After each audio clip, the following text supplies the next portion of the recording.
Welcome to another episode of Becoming, Rock solid. and we're your hosts, Mindy. And Sean Harley. Did you know 80% of the population is suffering with a mental health issue post-pandemic? That is an alarming rate. And we're going to be diving into all of the things that you can do the next time the world dives into uncertainty. Let's get into it. I keep it rockin' like promise. I'm way too turned up on a mission. Ain't no sitting in silence. It's too electrifying shot. Find the muscle you're hiding hard off the pressure. I bring the pressure to the bench. I don't ride and see me live. Get it right. Free your mind. We got some living to do. We bring it big from a trauma, make them sick. You know effects, and when they ask you who you with, we gon' rep it for life. Rock solid, rock solid, rock solid. We becoming rock solid. Hey. So an alarming stat, 80% of the population is dealing with a mental health issue post-pandemic. And I know that has affected so many of our clients that we've worked with. And I know that even now, 5 years later, post-pandemic fatigue is still a thing. And, we were asked what we did during the pandemic to stay calm and unbothered during those times. And we're going to be talking about some of the things that we did to help us through those times of uncertainty. And I know 5 years, it's been 5 years. It's been a little while now. It seems like things are settled down. But if you know, you know. And we know that they still may pull a fast one on us. Oh, yeah, 100%. There'll be another one coming. To the degree or when that is, I'm not sure. I think they know that they woke a lot of people up on this last one. But it's certainly not over. No, it certainly isn't. So here's what we did during the pandemic, and here's what we recommend for you to do, for the people that have asked us to do the next time you're in a situation of uncertainty, whether that be in your life or something that the oligarchs have decided to slap down on us. So one of the big things that we didn't do was partake in a lot of alcohol drinking. Yeah. I mean, we would drink a couple drinks once in a while on a weekend. But a lot of people just really turned on the booze when it was lock-in time. Mm-hmm. Yeah, and really, I hear stories of drinking bottles upon bottles of wine every night. Yeah, and no judgment here. No. I've certainly been there myself before in my younger party days, anyway. But we're talking about trying to keep your vibe up here. And we all know how we feel after drinking. That next day, you feel a little bit down, a little bit depressed, no matter how high you were flying the night before. And if you're drinking under these kind of circumstances, it's only going to amplify that depression or that low vibe. Yeah. And so the opposite of what we did of drinking, we actually were doing more microdosing. And what's really cool about microdosing is that can actually nip said alcohol drinking in the bud, and among many other addictions. And so we chose to microdose instead. And I think that generally helped the situation on a lot of levels because of the state that we were in, the higher frequency that we were in during those times. And there wasn't that craving to drink, and that happens. So if you're interested in microdosing, definitely research it for yourself. I know it's not right for a lot of people. That is an individual case by case, but look into it, especially if you do want to cut back on your alcohol consumption. This is a great way to really just null that right out. Absolutely. And there's been some really good research on microdosing for depression and PTSD and everything else. And so it definitely works. And I feel like it just kind of raises your vibe, when you take a hero dose. And if anybody doesn't know microdosing versus heavy dose mushrooms. Like there's a pretty big difference, There's kind of, 3 kind of main categories. You got like your 5 gram plus hero's dose, and that's going to give you a very powerful, profound experience, and it's nothing to be taken lightly. And then there is a macrodose. It's a little bit more in between. Macrodose, like Yeah. a 2 to 3 gram type dose that you would do on, staying home on a Friday night with the wifey or something. And that's, in between. Yeah, you feel like you've definitely taken something, but you're not quite in the outer space land where you were on the 5 gram dose. And then there's microdose. And microdose is small enough that you shouldn't even really feel like you've taken anything. Like you don't want to feel like you're tripping out or you're under the influence of anything, because you take this and you go to work and you try to function throughout your day. And if you take the small enough amount that it does it right, it just puts you in a really good mood. Everything is just a little nicer. Colors are a little brighter. And you just feel your vibe is just a little higher, Yeah. And I feel like those, like a hero's journey dose raises your vibe so high it puts you up in these other dimensions. You can have like these experiences with these other dimensions, for lack of a better word. And so what we're doing here with the microdose is just, we're not taking our vibe up that high, but we're just going to bring it up a little bit just to enhance our experience here in this dimension. Yes. And so, yeah, if a microdose, that there, like Sean said, you're not going to see walls melting or anything like that. Just in a better mood. You're going to notice your thoughts more. You're going to pause where you might have flipped out, and now you're going to think, oh, silly me, that's kind of funny. And it'll just change that direction. It'll shift that. So that's one of the things.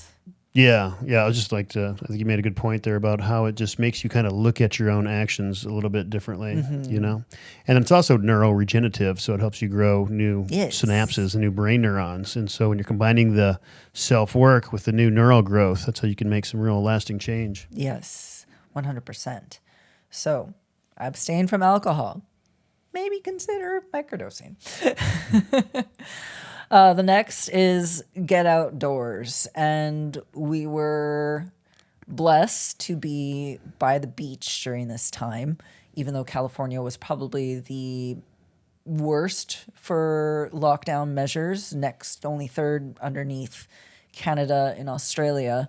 But, we had the gyms closed down there for a while. No gyms open, outdoor equipment taped off, bike paths taped off, people on the beach arrested for sitting on the beach. But thankfully, we did get outdoors a lot. We got on our bikes. And this is one of those things. If you're outdoors in nature bathing is a thing. Grounding is a thing. These are all powerful modalities for you to take advantage of and just immerse yourself in nature. And it does so much for your own mental health being outside. Yeah, nature bathing is a practice that comes out of Japan that they've actually done a lot of scientific studies on, showing how it helps with depression. And it's not taking a bath in a river out in the nature somewhere, but it's just going out into a forest and just bathing in nature, just being in there, immersing yourself in nature, listening to the sounds, seeing the sights, and trying to quiet your thoughts and just be in the moment in nature. And it's very profound. And I think especially when it comes to something like the pandemic, because when you're sitting inside, it's the news and it's your phone and the computer and it's the doom scrolling, and it looks like the world's coming to an end.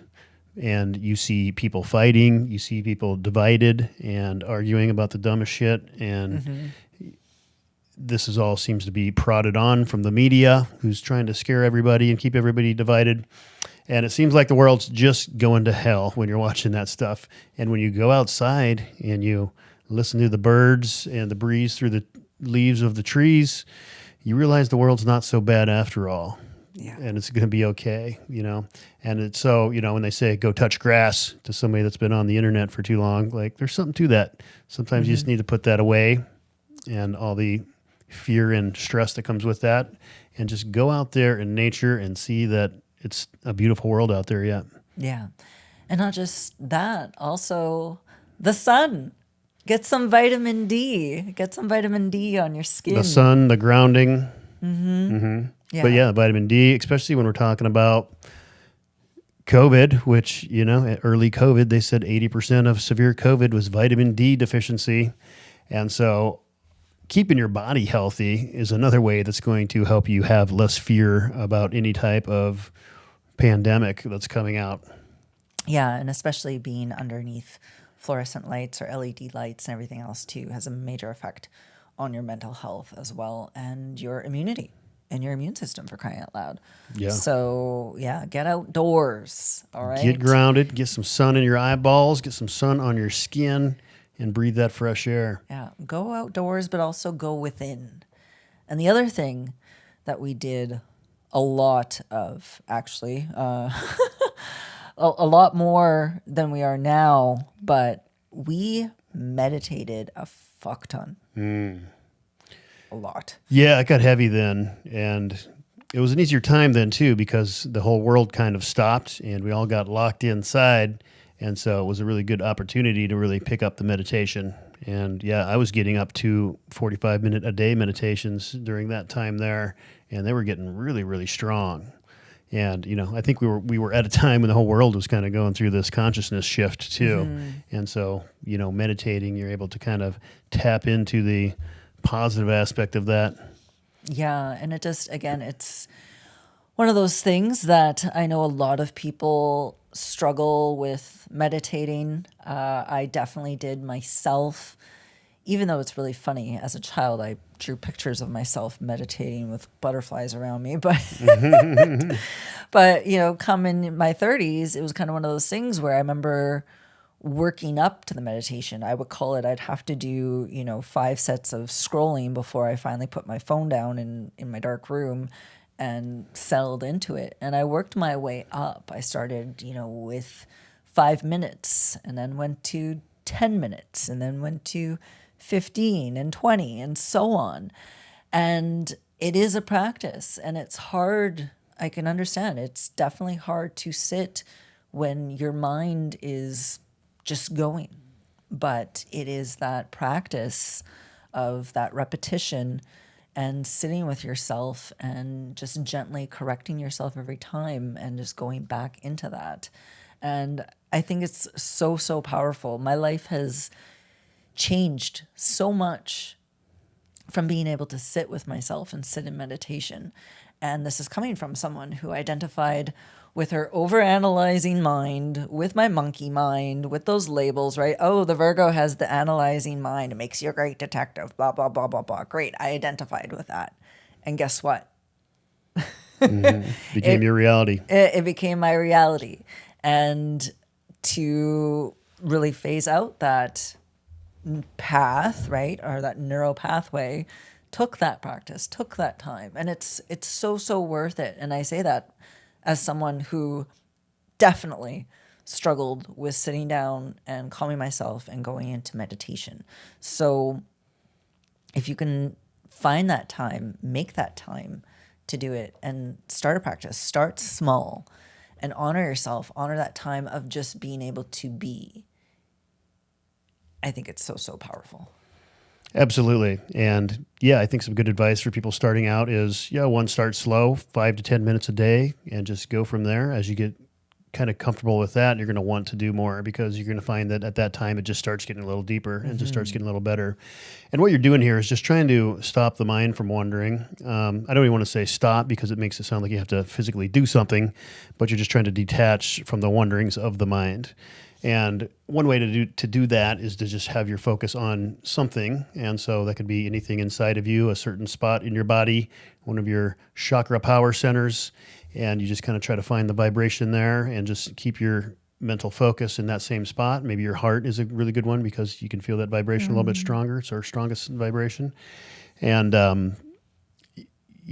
you're going to start with that. You're going to find it. You're going to think about it. And then 10 seconds later, you're going to have some random thoughts come in. And you're either going to go with those thoughts and go down that trail, or when you catch yourself doing that, then you just stop mid-thought and say, stop, back to focus. And then that's like one rep. It's like working out. You just did a rep, you're back in. Good job. And then you go again. The thought's going to come another 10 seconds later. Probably won't take long your first couple times out. And again, recognize it, go back to your focus. So that's the exercise, really. It's just catching yourself doing those thoughts and then detaching from those and recognizing that. And it's easier too to when you're starting out to use a type of guided meditation or something to put that focus on. There's a story from this young man talking to a monk, asking him how he meditates, and the monk describes it as, imagine you had this hyperactive monkey sitting on your lap, and it was just go, go, go, go, go, and it was just full of energy. You couldn't just say, "Stop, monkey, be quiet." That monkey's just, got this pent up energy. It's not going to be able to focus like that. But if you take a banana and give that monkey a banana, now its attention is on that banana and it's just focused on that one thing, right? And so it's kind of hard with your monkey mind to say, okay, stop, just be quiet. But if you give your monkey mind something to focus on, then you can take away its focus from the ramblings of the monkey mind. And so using a guided meditation can help with that. Or, like I said, finding that vibration in your heart or a certain spot on your body or having something else that you're focusing that attention on. It could be staring at a candle or something if you want to do an eyes open. There's a million different ways to meditate. And so these are just some kind of general tips. Yeah. And all that matters is if you try. So give it a shot. Yeah. Give it a shot. All right. We're cheering for you. Yeah. And one of the benefits you're going to experience from this now is as you detach from those thoughts, you detach from your egoic monkey mind and you stop identifying with your stresses and your anxieties and every random story that pops up in your head. You start taking that as your personal identity. And so that's where the real benefit from meditation comes from. Mm-hmm. And I think it's real help with anxiety. Yeah, big time. Next up, we stayed away from the news and especially used discernment and especially didn't doom scroll. But yes, it was a little bit easier for us because we don't own a TV and we didn't own a TV at that time. So we just had our phones to manage on that. But I think that is a big one because, yeah, everyone's got a TV in their home. Heck, I walked out of our apartment there that time during the lockdowns, and between the street with the apartment buildings, I looked, and everybody's TV was on the same channel in their apartment, and I went, ah! It's just like that meme. But it's very true, and we're all sitting inside again, same thing, watching this news, watching the fear porn, right? And it's coming at us, and we're believing it, right? Because the news is the authority, but having that discernment when you're watching the news, knowing that this is all scripted between the news stations, this is all propaganda, and to look at it, from the macro and be like, okay, does this make sense? Is this real? What's the actual odds? Go deeper than the headlines, right? So there's a lot of questions you need to ask yourself if you are going to partake in television watching. And let them program you as they tell you their vision. Yeah. But yeah, I mean, if you haven't figured it out yet, most of the news is fake. It's all, if it's not just spin to get you to lean to a certain way, it oftentimes outright lies. Mm-hmm. And especially was during that COVID era. Yeah. And so, you got to have some discernment there to understand what you're watching. Obviously you want to, stay up on things and know what's going on in the world, but really take things with a grain of salt when you see them on mainstream news and try to look for the sources as much as possible. If they're telling you some outrageous thing that the president did, whoever the president is, and they said something in a speech, oftentimes they're going to misrepresent that one way or the other. Go listen to the speech and hear it yourself, and you can understand what that person said. Mm-hmm. Yeah, so they have a wonderful way of twisting and clipping news, editing to their liking. And I noticed that way back in the day when I had an interview with the Vancouver Sun, and they interviewed me, and everything was clipped out except for this one part that made me sound like a fucking idiot. And I was like, what the hell? Everything that I said, and then they got rid of all that, and then they just left this one little blurb, and I was like, oh, really? That's how it Pretty works. standard procedure. That's how it works. Okay, be careful and mindful of everything you say, because they just might use the part where you say, this outfit's a little tight, and yeah, and that's all they use. So if it's a little tight and revealing, and that's all they use out of everything else. So, I mean, I learned my lesson with that very early on. But yeah, it's one of those things. You have to have that discernment, and you have to really limit your time. And I remember many, many years ago, I had some random person scream at me on Twitter back then that, why don't I watch the news? What do you mean you don't watch the news? I went, yeah, I don't watch the news. I just live my life and I create and whatever else, right? So it really gets rid of having all of those distractions and all of this bull crap taking up space in your head. Yeah, and especially when we're talking about stress and anxiety and living in fear and things like this that we got to combat during a pandemic type scenario, the news is putting thoughts in your head. You know, a lot of these thoughts you may think are your own thoughts, but you get them from watching the news or, you know, late night comedians or, you know, these people that tell you what your opinion should be on something, and they implant your entire worldview. And if you're not careful, none of your thoughts are going to be your own. You're just taking what either the mob says for thoughts or what some perceived authority figure does. Yeah. So mind your kapusta, as my grandma would say. Okay. So so mind your thoughts on that. And yeah, like with the news and scrolling, again, as Sean said, the stressors and everything. And when you're doom scrolling, what are you doing?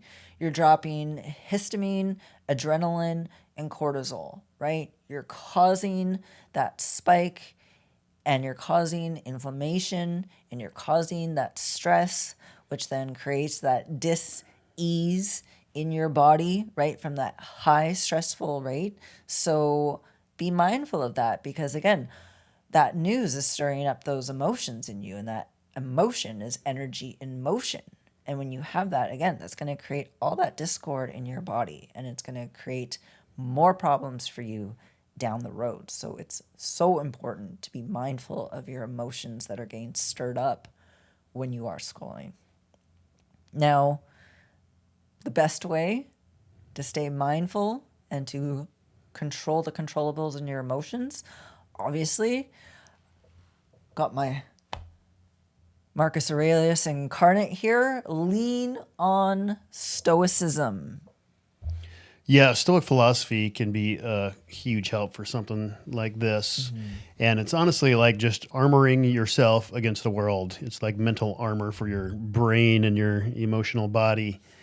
And when you can really start to understand the premises of Stoicism, things like don't stress about things you can't control, and to really put that into your psyche and to really put that to use, it can really give you a solid foundation to rely on when you feel like the world's just crashing up against you.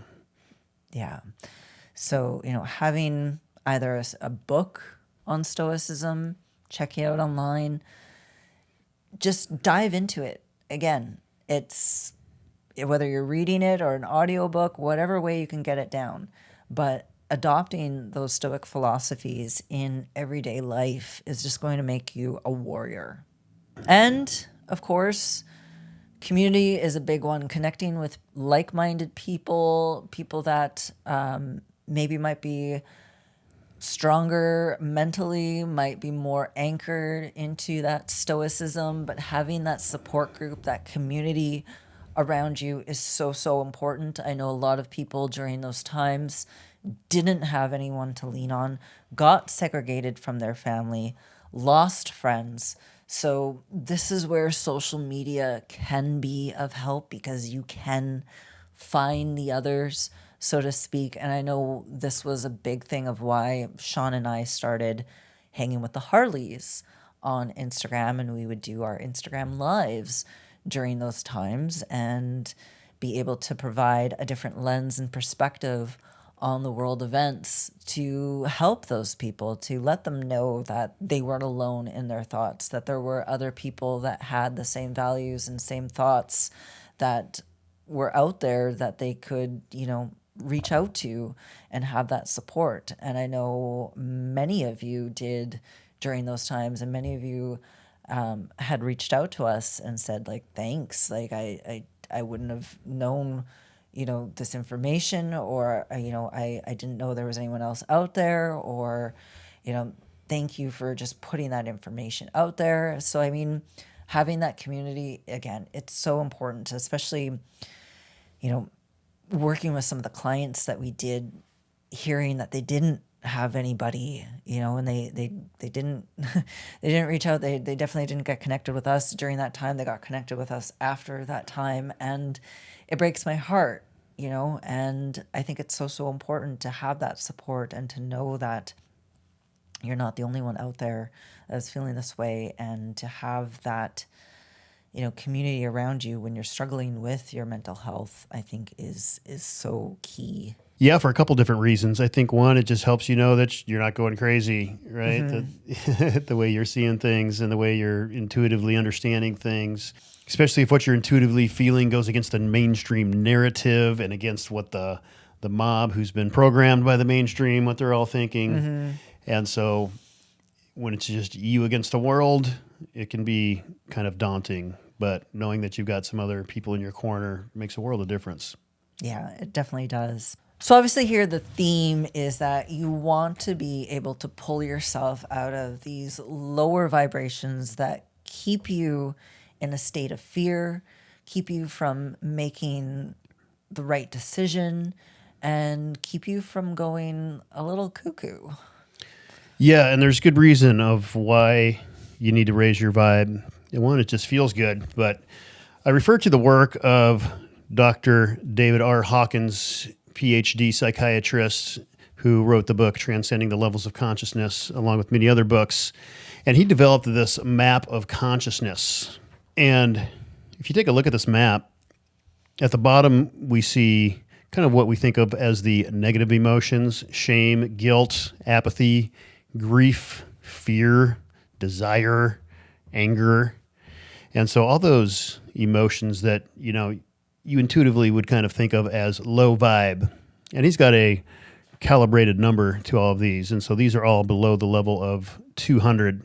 And then when we get to 200, we approach courage. And it's kind of coming out of the lower depths, and we're at more of a neutral range here.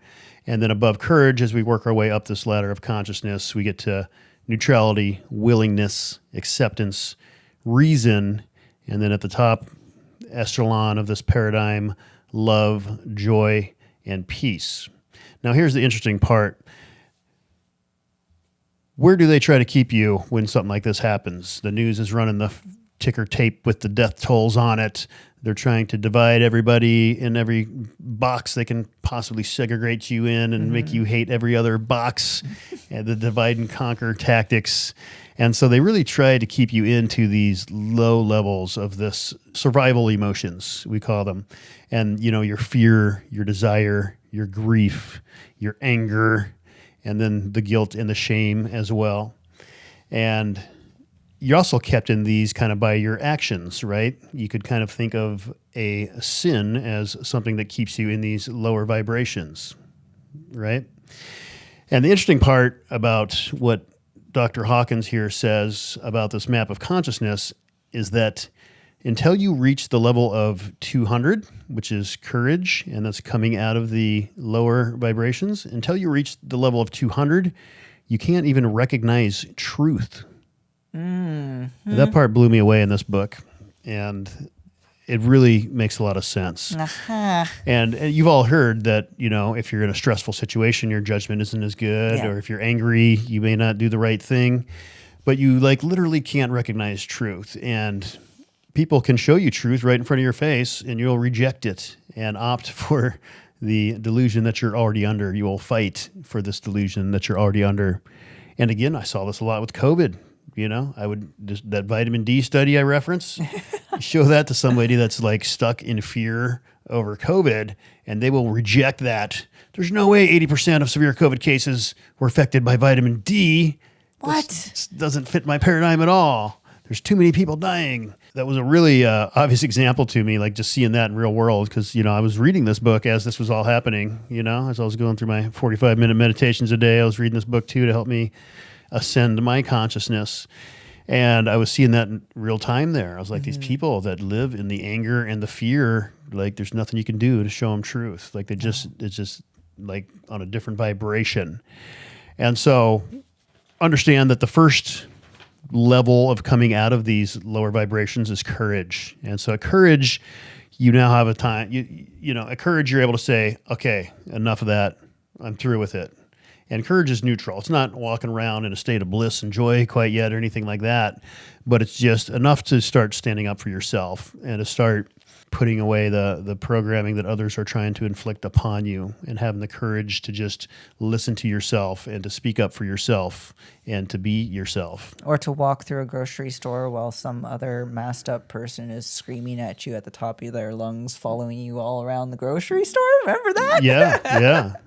And to, not succumb to the peer pressure or the family pressure or the job pressure or whatever pressure you have to make you do something that in your heart, you don't want to do. It takes courage to stand up for yourself like that. And so once you reach that level, then you start to intuitively recognize truth. Mm-hmm. And so I highly encourage anybody to check this book out, Transcending the Levels of Consciousness, The Stairway to Enlightenment. And the book is broken down into kind of a chapter on each one of these levels. And so basically you can just kind of find the level you're at and it gives you steps on kind of what you want to work on to get past that level. And as you read it, you're gonna be like, yes, that's exactly what I need to work on. I already knew this. And there it is. No, I know I need to do it. And so really, really powerful work there. So the next time you are faced with uncertainty, we hope that you will lean on some of these that we've given you today and take them into consideration. And if you're ready to really level up, get that armor on, become rock solid, you might want to consider joining our next challenge. And in that challenge, we're going to help you build not just a strong body, but a strong mind. We're going to show you how you can take back your personal sovereignty, take back your health, take back your power, and start living a life aligned with your true self, your authentic self, and to be able to stand in the face of adversity or uncertainty and give it the finger. All right? That challenge is going to be starting March 24th. And you can check out our website, rocksolidtraining.com. And just so you know, one lucky winner from that challenge is either going to get their choice of $1,000 cold hard cash, or they're going to be flown out to Florida for a Hanging with the Harleys weekend getaway. And we had so much fun on the last one. We did some grounding ourselves. We did some yoga. We got to explore the beaches, some bike paths, and we had dinner a few times, some healthy dinners and lunches. But it's a fun day to hang with us, chill with us. We'll talk shop, talk life, get a workout in. You'll get to enjoy the beautiful beaches here in the Gulf of America. And it's going to be an awesome time. So if you want more information, go to rocksolidtraining.com. That starts March 24th. Let's get you strong. Let's get you healthy. Let's get you mentally tough. And let's help you climb that ladder of consciousness so that the next time they bring a pandemic up in your face, you can tell them to fuck off. Yeah. All right, guys. We hope you enjoyed this episode. Please give it a like, give it a share, leave us a review. Much love, and we'll see you on the next one.